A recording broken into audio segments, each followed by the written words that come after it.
I consider that our population as a state is the second oldest in the country.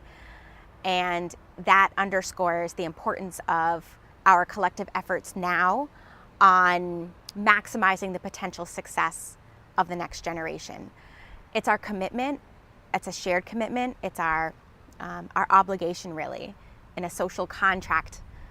type of, as a part of a social contract I think we make from generation to generation to make sure that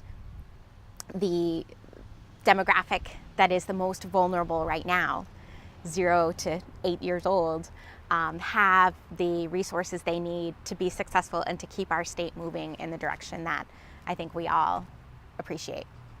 Well, I'm certainly proud to be from a state that has historically served young children and their families for a really long time. In the early 90s and perhaps even before in the 1980s under Governor Cunan's administration, the state of Vermont really began to hone in on the importance of the early years. Through time, I think in part because of our type of government, which is a lay legislature, some of the budgetary issues that we've had nationally and at a state level,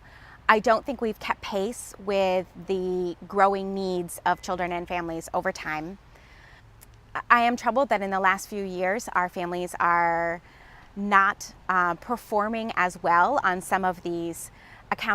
accountability measures that, say, for example, the Annie Casey Foundation collects the Kids Count data, some of the national health and wellness surveys.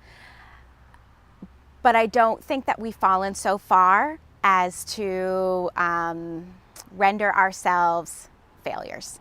I think this gives us an opportunity to review what science tells us works and to see if our systems that we are spending a lot of money on are truly achieving our intended goals. So I guess that's a way of saying I'm proud to live in a state like Vermont, and I think if I were to advise young families around the country about where the best state is to live, I certainly would point to my home state, not just because I'm biased, but because the data shows that we have an infrastructure that cares about and supports children.